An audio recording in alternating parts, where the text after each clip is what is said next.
राधे राधे। मकर संक्रांति के दिन खिचड़ी खाने और दान करने का रिवाज क्यों और कैसे शुरू हुआ, इसकी कहानी जानेंगे। भारत में मकर संक्रांति सिर्फ नए सूर्य वर्ष का प्रारंभ ही नहीं, बल्कि दान, पुण्य और लोकमान्य परंपराओं का सबसे बड़ा उत्सव माना जाता है। इस दिन तिल, गुड़, अन्न, घी और खिचड़ी का विशेष महत्व माना जाता है। खास तौर से उत्तर भारत में मकर संक्रांति को खिचड़ी पर्व के रूप में मनाया जाता है। खिचड़ी खाने और दान करने का रिवाज कैसे शुरू हुआ, इसका महत्व क्या है। मकर संक्रांति एक ऐसा त्यौहार भी है जिसका सीधा संबंध खिचड़ी से भी है।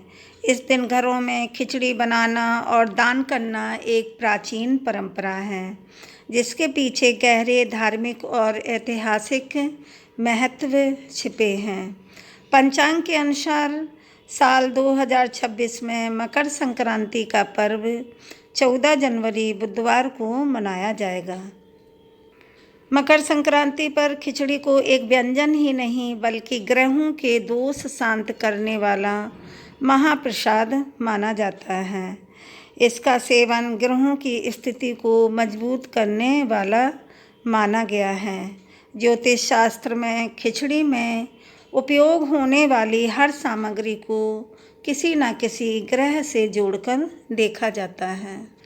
चावल चंद्रमा मन को शांत और स्थिर बनाता है। काली उड़द की दाल शनिदेव शनि की साढ़ेसाती और ढैया के अशुभ प्रभावों को कम करती है।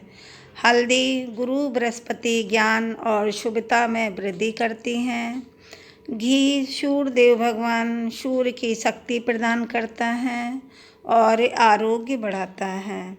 हरी सब्जियां बुद्धि और व्यापार में सफलता मिलती है। मकर संक्रांति के दिन सूर्य देव मकर राशि में प्रवेश करते हैं, जिसके स्वामी शनि देव हैं। इस दिन खिचड़ी खाने और दान करने से सूर्य और शनि दोनों प्रसन्न होते हैं, जिससे पिता पुत्र सूर्य देव और शनि देव के बीच का वैमनस्य समाप्त होता है। माना जाता है कि ऐसा करने से ग्रह दोष शांत होता है और घर में सुख समृद्धि आती है। खिचड़ी खाने की शुरुआत कैसे हुई, इसकी कथा है। खिचड़ी खाने की परंपरा की शुरुआत उत्तर प्रदेश के गोरखपुर स्थित गोरखनाथ मंदिर से हुई। खिलजी के आक्रमण के समय नाथ योगी अक्सर भोजन बनाने के लिए भिक्षाटन करते थे, जिसमें बहुत समय नष्ट होता था और वे युद्ध के लिए तैयार नहीं रह पाते थे। तब बाबा गोरखनाथ ने दाल चावल और सब्जियों को एक साथ मिलाकर पकाने की विधि शुरू की, जिसे खिचड़ी कहा गया। यह न सिर्फ कम समय में बन जाता था, बल्कि पौष्टिक भी था और योगियों को तुरंत ऊर्जा प्रदान करता था। बाबा गोरखनाथ ने अपने भक्तों को यही खिचड़ी बनाने की सलाह दी। मकर संक्रांति के दिन इस खिचड़ी को प्रसाद के रूप में वितरित किया जाने लगा। आज भी गोरखपुर के गोरखनाथ मंदिर में मकर संक्रांति पर खिचड़ी का भव्य मेला लगता है और मंदिर में खिचड़ी चढ़ाने की परंपरा निभाई जाती है। इसी कारण मकर संक्रांति पर्व को कई स्थानों पर खिचड़ी पर्व के नाम से भी जाना जाता है। मकर संक्रांति पर खिचड़ी दान करने का क्या महत्व है। मकर संक्रांति को महादान का पर्व माना जाता है। अन्नदान खिचड़ी में मुख्य रूप से चावल दाल और सब्जियां होती हैं, जो अन्नदान की श्रेणी में आता है। शास्त्रों के अनुसार इस दिन अन्न का दान करने से कई गुना पुण्य फल प्राप्त होता है। जनवरी माह में कड़ाके की ठंड होती है। खिचड़ी की तासीर गर्म होती है।